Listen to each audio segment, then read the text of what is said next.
이 시간에는 이제 229페이지 지금까지 어음 관련 전표들을 몇 개 입력해 봤는데 거기에 관련된 우리가 자금 관리를 통해서 무엇이 만들어졌느냐 이런 것들이 만들어졌다는 겁니다. 받으러음 현황, 지급어음 현황, 어음 직계표 이런 것들이 이제 우리 위에서의 거래로 인해서 만들어진 것들이니까 한번 조금 전에도 조회를 살짝 해봤습니다만 이번에 한번 이거 지시대로 한번 해보겠습니다. 6월 30일까지 어음관리 대장의 내용을 파악하여 결제를 받고자 한다. 결제를 받으니까 인쇄도 해봐야 되겠네요. 인쇄되는 화면까지 한번 만들어 보겠습니다. 거래처별 받으러음 현황을 작성을 수행하시오. 예, 그래가지고 결제받을 수 있도록 한번 자료를 만들어 보겠습니다. 자, 받으러음 현황의 조회 구분은 잔액이 보이도록 잔액 조회를 하라 그랬네요. 자, 6월 30일까지니까 기간을 1월 1일부터 6월 30일로 받으러음 현황을 조회해 보도록 하겠습니다. 자, 그러면 여러분 전체 메뉴에 가셔가지고 받으러음 현황, 지급어음 현황 모두가 다 금융 자금 관리에 있어요. 자, 받으러음 현황 클릭하시고 잔액으로 조회해라 이랬습니다. 그러면 거래처별 잔액인가요? 거래처별 탭을 클릭하시고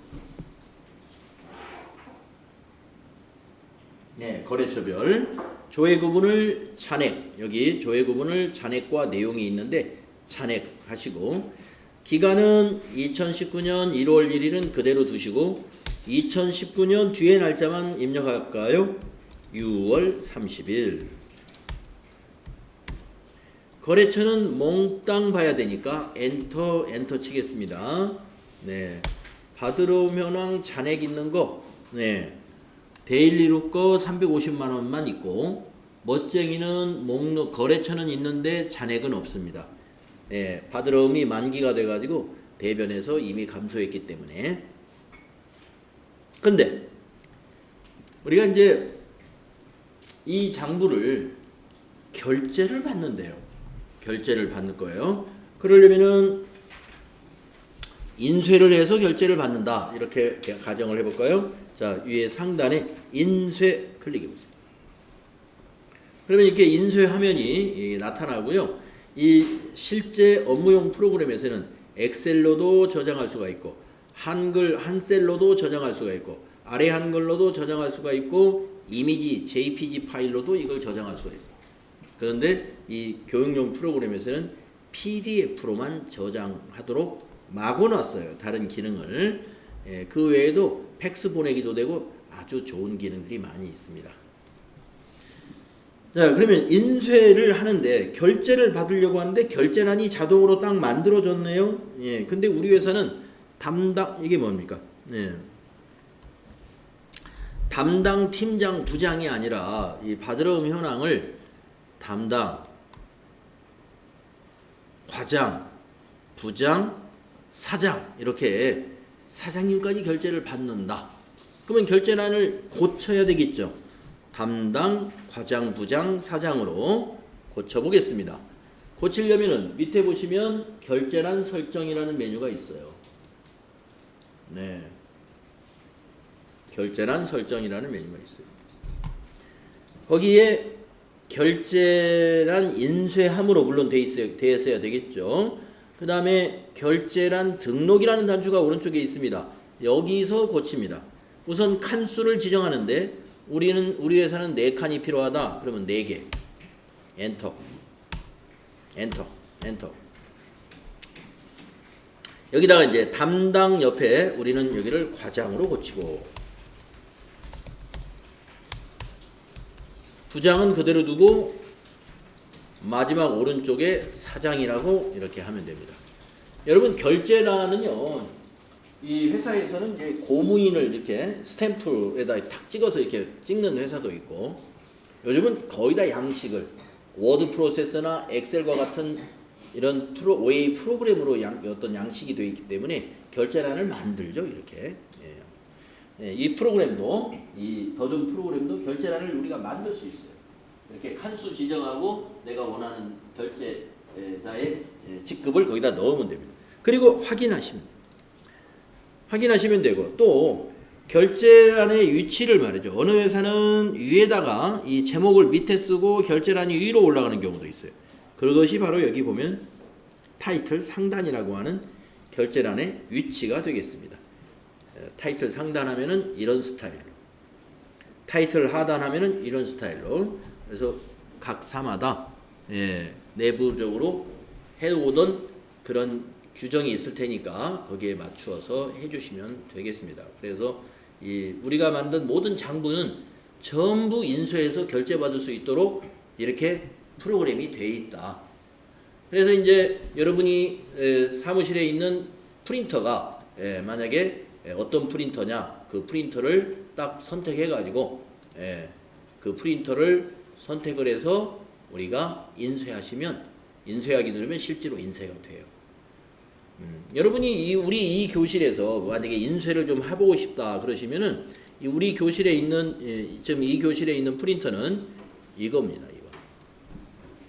HP 오피스젯 프로 8640 요거.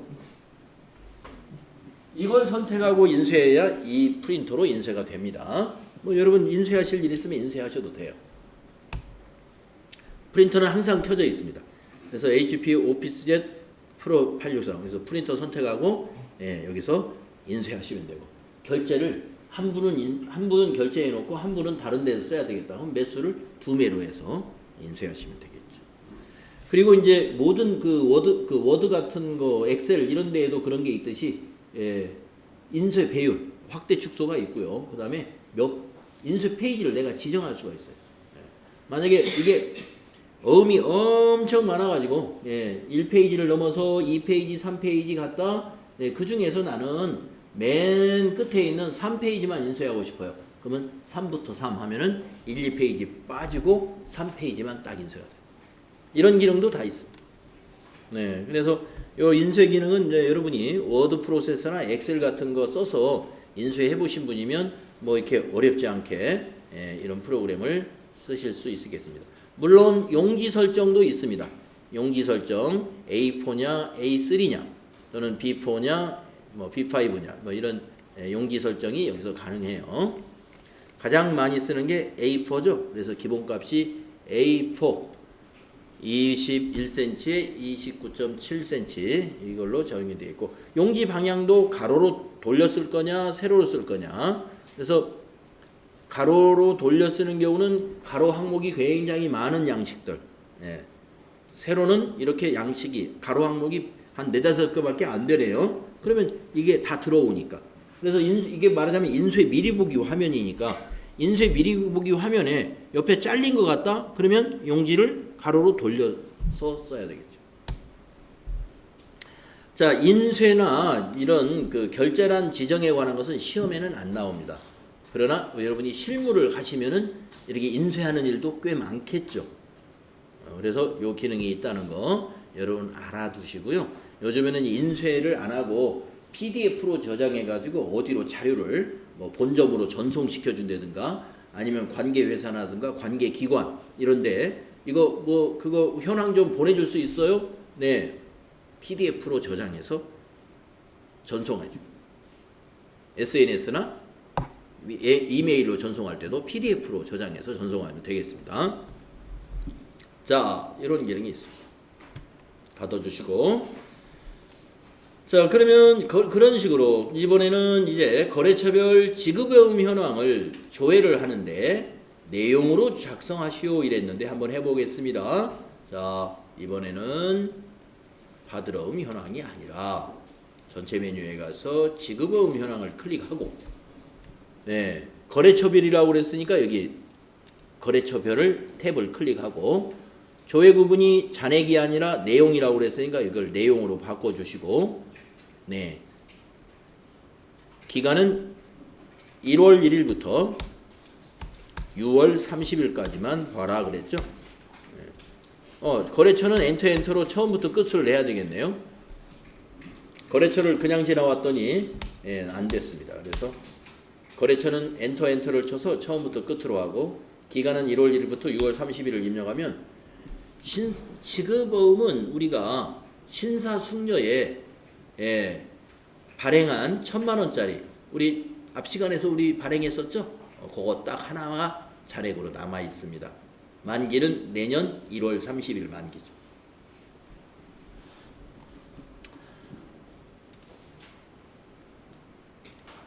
자, 다음에 수행 3번을 보시면 어음 집계표를 수불장으로 작성해봐라 이랬습니다. 자, 어음 집계표 수불장이라는 게 뭔가 한번 볼까요? 어음 집계표 수불장이라는 게 뭔지. 자, 전체 메뉴 가셔가지고 금융자금관리에 어음 집계표 지급어음표랑 바로 밑에 있네요. 네, 수불관리 요 맨 첫 번째 탭이 수불관리가 되고 거기에 구분의 수불장이 되겠습니다. 자, 금융기관은 엔터를 쳐서 모두 선택을 하고요. 수령일도 엔터를 쳐서 그냥 모두 보겠습니다. 날짜를 지정한 6월 30일까지만 보라고 그랬지만 우리가 어음 수령한 게 딱 한 번밖에 없었어요. 그래서 국민은행에서 이 어음 기억나시죠? 1,000만원짜리 해가지고 발행까지 했잖아요, 우리가. 그래서 밑에 내용을 보면 여기 옆에 보면은 수령은 6월 30일 날 했고 발행도 6월 30일 날 했고 만기는 내년 1월 30일이다. 전자어음이었다 하는 거고요. 밑에 수령, 한매 수령해가지고 발행, 한매 받아서 한매 발행을 했기 때문에 미발행된 건 제로, 없다. 보다시피 없죠. 그래서 만약에 수표 10장을 받았다면 여기 9장이 여기 쭈루룩 등록되어 있을 거예요. 그래가지고 미발행 9장은 미발행으로 떠 있고 한 장은 발행으로 되어 있겠죠. 네, 어음 집계표 이렇게 미발행된 어음이 몇 장 있는가 이런 걸 볼 때 어음 집계표에서 조회해 볼 수 있겠습니다. 자, 다음은 이제 가장 복잡한 양식이라고 하는 일일자금 명세서. 자, 6월 30일 시점에 일일자금 명세서의 내용을 파악하여 결제를 받고자 한다 그랬네요. 그럼 일일자금 명세서를 조회해 가지고 아까처럼 인쇄를 하면 되겠죠. 네, 한번 일일자금 명세 6월 30일자 거 한번 작성해 보겠습니다. 자, 일일자금 명세는 금융자금관리 맨 위에 보이죠? 자, 일일자금 명세 클릭하시고 날짜를 6월 30일자로 하니까 6 엔터 30 전체로 보겠습니다. 엔터 일일거래 전체를 보겠습니다. 엔터. 네, 여러분 딱 보기에도 뭐가 이렇게 가득 써 있죠? 이게 뭐냐 한번 보겠습니다. 6월 30일 날 거래가 외상 매입금 거래가 우선 있었는데 차변 대체래요. 그러니까 외상 매입금 차변이라는 얘기입니다. 그러면 여러분 외상 매입금이 부채죠. 차변 갚았다는 얘기입니다. 옆에 적용까지 보이네요. 외상 매입금 반제 어음 발행했다. 왜 그래서 차변 대체냐? 현금이 아니라는 거예요. 외상 매입금을 갚았는데 현금으로 갚은 게 아니고 대체로 갚았다. 뭐로? 보니까 적여 보니까 어음으로 갚았다. 그래서 밑에 지급어음 거래 보이죠? 지급어음 위치가 어디예요? 대변. 지급어음이 대변이면 부채가 증가한 거죠. 네, 1,000만원짜리 지급어음 증가했습니다. 그래서 신사숙녀라는 거래처에 발행했구나 하는 것을 우리가 알 수 있어요. 그러니까 일일 거래는 6월 30일 날 발생한 개정 과목들이 여기서 지금 달랑 2개밖에 없으니까 2개만 보입니다.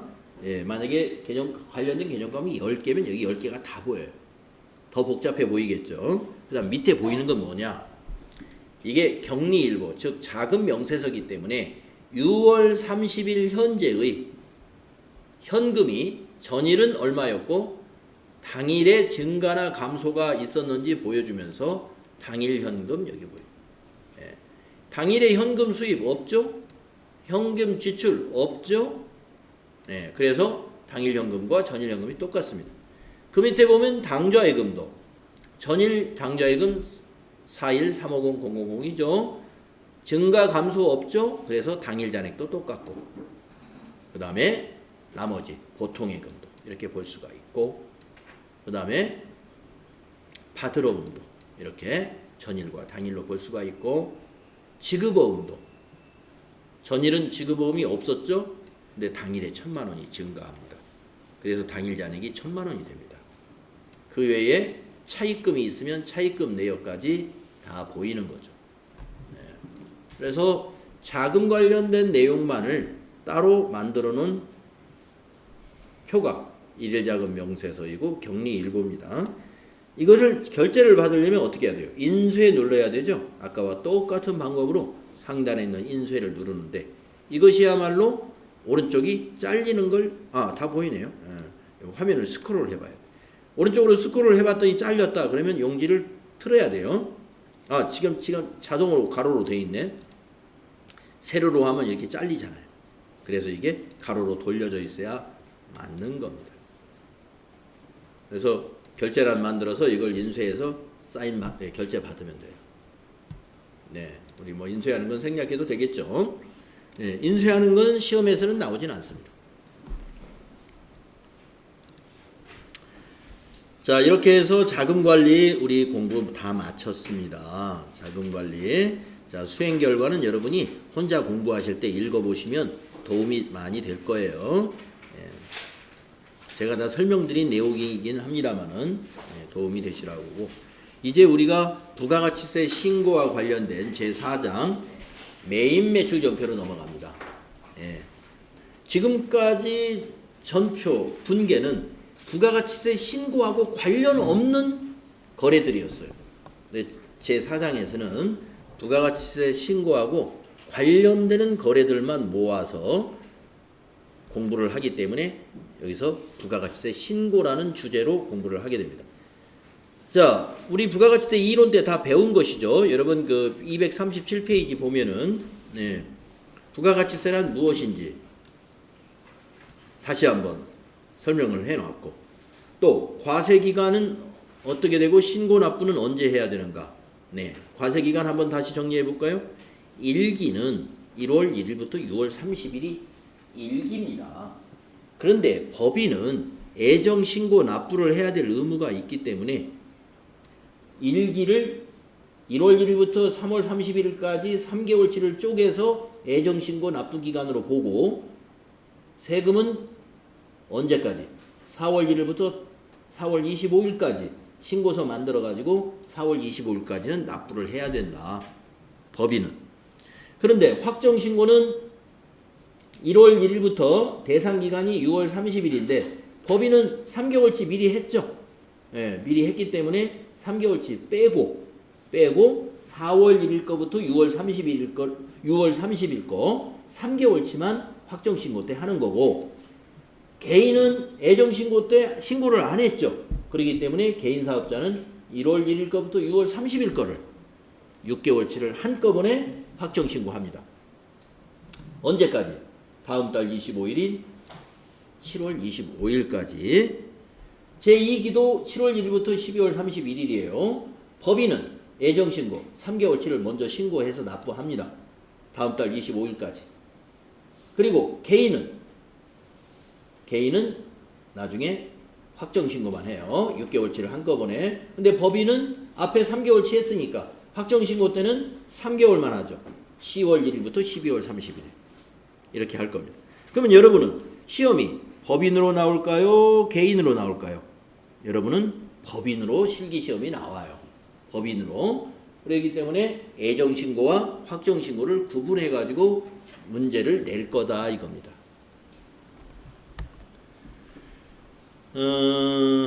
이렇게 과세기간과 이 신고 납부 기간에 대해서 여러분이 알고 있어야 되죠. 이론 때도 우리가 했고요. 세금계산서 발급하라는 문제 나옵니다. 한 문제 나올 겁니다. FAT 1급에서는. 그래서 전표를 입력하고 발급 전송하는 연습을 해줘야 돼요. 한 두세 번 해보면 다 할 수 있어요. 한 번만 해도 할 수 있는데 그래도 한 번 해가지고는 잘 기억이 안 나죠. 두세 번 정도 해보면 다 우리가 해볼 거고요. 자, 그러면 이제 다음 페이지 가면 메인 매출 전표 입력하는데 필요한 지식이 뭐냐. 지금까지 일반 전표 입력만 했는데 메인 매출 전표에는 유형이라는 걸 입력을 할 줄 알아야 돼요. 유형. 이 메인 매출 전표가 어떤 유형이냐 하는 것입니다. 그래서 유형에는 매출에 관련된 유형이 여러 가지가 있는데 FAT 1급에서는 이렇게 3개만 나와. 11번 과세 매출, 13번 면세 매출, 17번 카드 과세 매출. 이게 뭔지 이제 우리가 알아야 되고. 그 다음에 매입 유형에도 여러 가지가 있지만 FAT 1급에서는 요 4가지만 출제하겠다고 약속이 돼 있어요.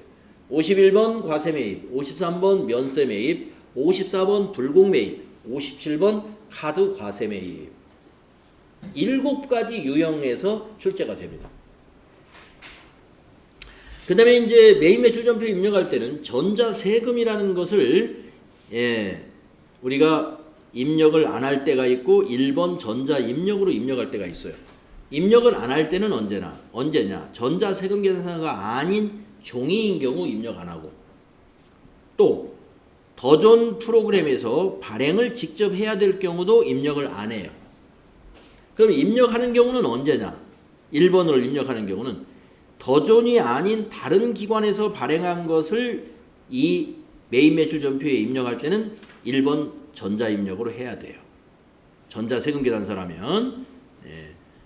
전자세금 계산서가 아니면 당연히 안 합니다. 이것도 여러분이 이제 연습하는 과정에서 이제 확실히 이해를 하게 될 거고. 그 다음에 이제 분계라는 게 있는데, 우리가 메인 매출 전표에서는 분계 화면과 위에서 말하는 이런 부분, 세금 계산서 입력 화면으로 나누어져. 세금 계산서 입력 화면은 상단에 있고 분계는 하단에서 이루어지는데, 분계는 굉장히 편리하게 분계가 됩니다. 자동화되어 있어요. 현금 분계, 외상 분계, 카드 분계, 이게 완전히 자동화되어 있어요. 혼합 분계는 뭐냐? 반자동. 혼합 분계는 반자동이라고 제가 표현을 하는데, 아무튼 많은 부분이 자동화되어 있습니다. 그래서 현금 분계는 현금 거래를 말하는 거고, 외상 분계는 외상 거래, 혼합 분계는 현금도 아니고 외상도 아닌 거래, 카드 분계는 카드 결제 거래. 그래서 최대한 분계를 정확하고 빠르게 하기 위해서 자동화되어 있다. 그렇습니다. 그래서 이것도 너무 자동화만 해서 이게 그 전산으로만 분계하신 분은 시험지에다 써보라 그러면 못 써요. 분계를 자동으로 하다 보니까 컴퓨터가 해줬기 때문에 내가 분명히 전표 입력은 다 했는데 한번 여기다 써보시라고 시험지에다 못 써. 그게 단점이에요. 이 전산화가 잘 인지를 못한다 이겁니다. 그래서 여러분은 공부할 때는 밑에 분계를 꼭 읽어보고 차변에 뭐였지, 배변에 뭐였지, 눈으로라도 꼭 이렇게 눈에다가 스캔, 눈으로 그 분계를 꼭 스캔하고 지나가야 돼. 그렇게 연습을 해야 됩니다. 그래서 일반 전표 입력하고 좀 달라요. 입력하는 화면이. 그래서 여기 보시면 표가 아주 큰 표가 있잖아요. 매출 유형이 이렇게 많아요. 이렇게 많은데 FAT 1급에서 이 많은 유형을 출제를 할 수가 없어요. 그래서 이 중에서 아무거나 내겠습니다. 그러면 합격률이 아주 안 좋겠죠. 그래서 이렇게 출제 범위를 고맙게도 딱 3개 내에서 출제하겠습니다. 3개 중에서 하나를 판단하시면 돼요, 여러분이. 이 3개를 잘 이해하면 나머지 것도 쉽게 여러분이 흡수가 됩니다. 그 다음 매입 유형, 아까 말씀드린 대로 매입 유형도 이렇게 유형이 많아요. 이렇게 많은데 4개만 출제하겠습니다. 4개만. 요 4개만 연습을 하시면 된다. 그래서 다음 페이지는 이제 전자세금 계산서를 발급하고 내역을 관리하는 것이 깨알같이 설명이 쭉 있는데, 지금 단계에서 이거 읽는 거는 제가 보기엔 의미가 없어요. 지금 읽어도 이게 뭔 말인지 알 수가 없는 거고, 무조건 실습을 해야 됩니다. 실습을 하면서 나중에 까먹었으면 거기를 읽어봐야지, 해보지도 않고 그걸 읽고 있으면 머리만 아프죠. 그래서 넘어가는 거고요. 그러다 보니까 시간이 다 됐어요. 그래서 다음 내일이죠. 내일은 여기 있는 242페이지에 있는 이러한 거래 명세서라든가 세금 계산서를 보고, 그러니까 부가가치세 관련된 그 전표기 때문에 대부분 증빙이 세금 계산서, 계산서, 신용카드 매출전표, 현금 영수증 위주로 여기 나올 거예요. 그래서 부가가치세 신고와 관련된 전표 입력은 우리가 다음 시간부터 실습을 하면 되겠습니다. 네, 여러분 수고했어요.